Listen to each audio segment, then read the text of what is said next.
Chapter 12. Hope Rekindled. I'm running down to Albuquerque, Joe said, leaning in the doorway. Need some stuff from Home Depot. Might swing by Costco while I'm there.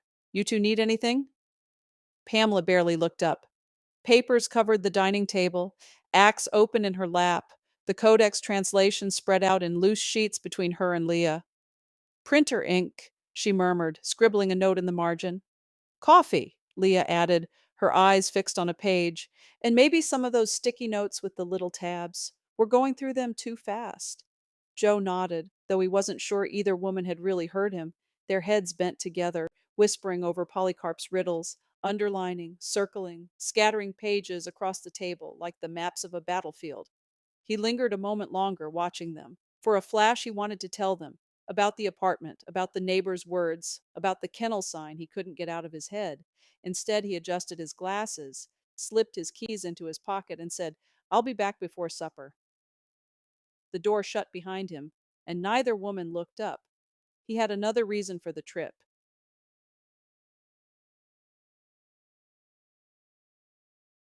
On the interstate, his hands tightened on the wheel as the city spread before him.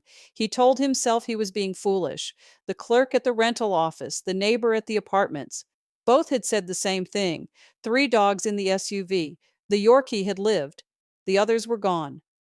And yet, as he eased off the freeway towards San Mateo, the memory surfaced sharp and clear.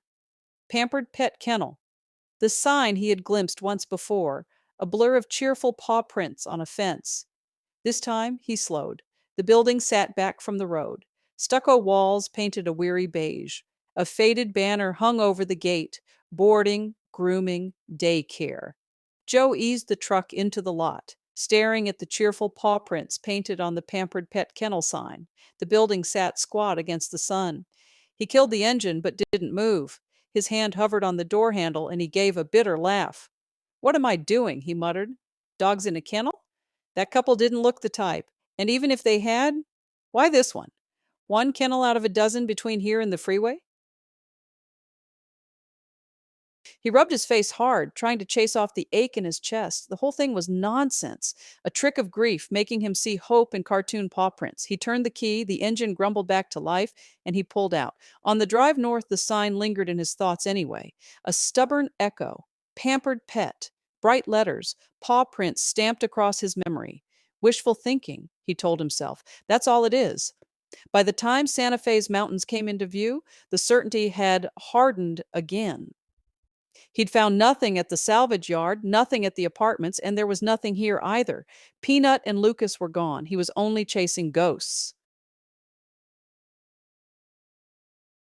When he stepped back into the house, Pamela and Leah barely looked up from their papers, Acts and the Codex translation strewn across the table. Their voices murmured about Abraham, Melchizedek, Polycarp's riddles. They were miles away. Joe swallowed his sorrow and said nothing.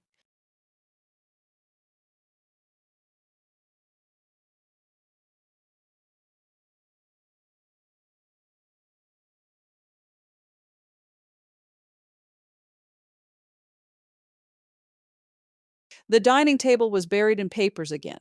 Loose pages of the Codex translation, Pamela's Bible open to Acts, Leah's notepad crowded with arrows and scribbles. Here, Leah said, tapping a verse in Acts 7. Stephen calls on the God of glory. In Greek, it's doxa, glory, but in Hebrew, it's D-R, adar. The very word in Micah 4:8-10 in MG, DLDR, M Gadol Adar, Mother Great Glory. Stephen points directly at daughter Jerusalem, glory as wisdom. He's pointing straight back to Micah 4:8. Pamela leaned forward, finger tracing the thin line of print, and then Genesis 17:1. Before Abram becomes Abraham. El Shaddai, God with breasts. Stephen places him there before the H of compassion is given, Polycarp's riddle. The change is missing, so the wise will look for it. Exactly, Leah said. It's deliberate. All the errors are deliberate. Wrong place, wrong time, wrong name, breadcrumbs, everything is reversed. She stopped. Everything Paul claimed about his conversion, Leah finished. Reversed.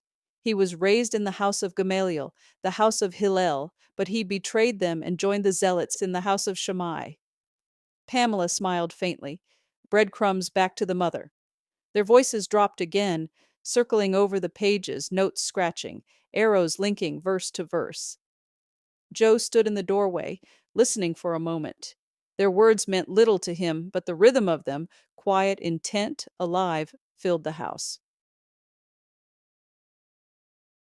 The sun was sharp as he slid into the truck. He started the engine, hands tightening on the wheel. He turned the truck south, toward Albuquerque, toward the sign he couldn't stop seeing.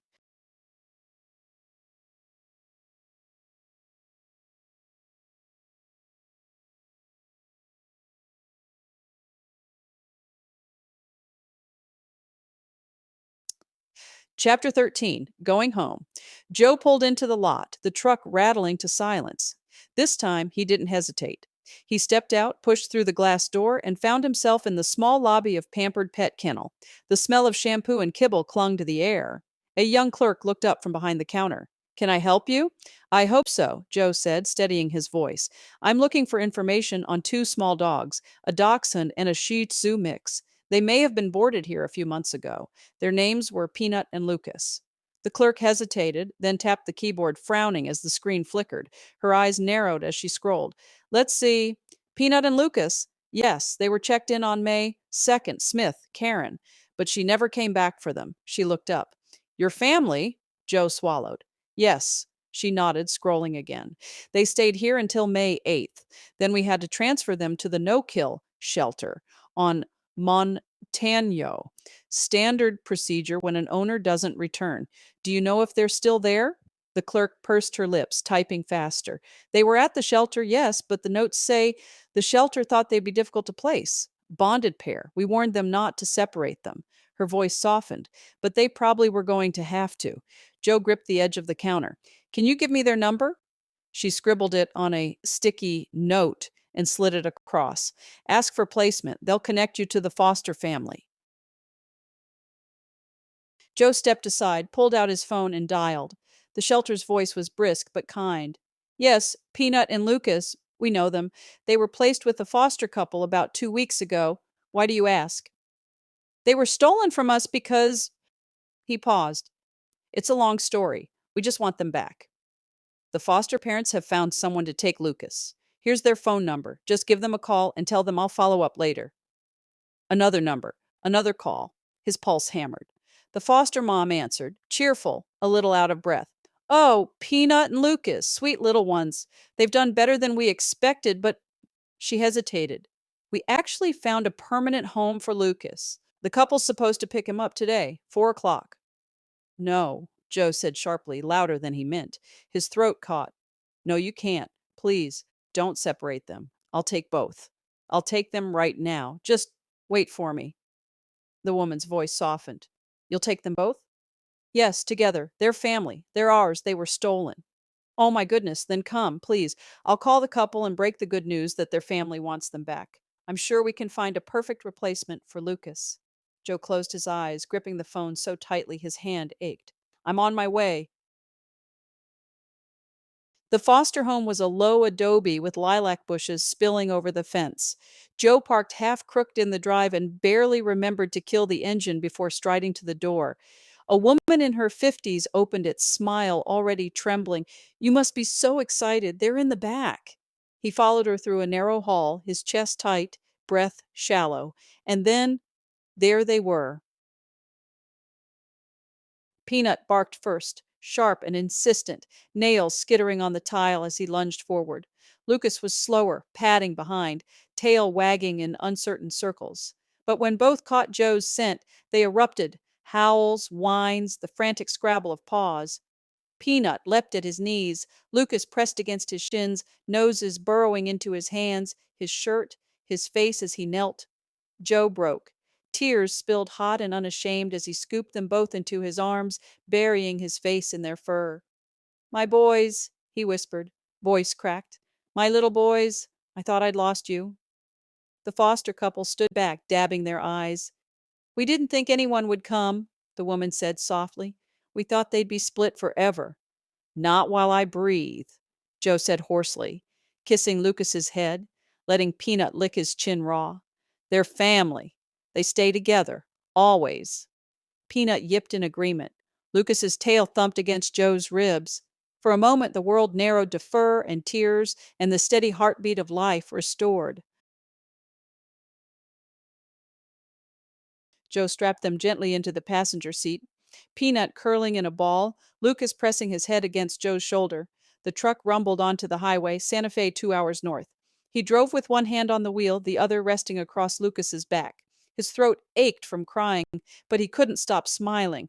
You know, he said into the hum of the road, I should have called Pamela and Leah first, told them what I found, but he glanced at the two dogs, both asleep now, ears twitching. He whispered, I want it to be a surprise, the best surprise of their lives. They've carried too much sorrow already. He laughed softly, wiping his face. I'll be in trouble.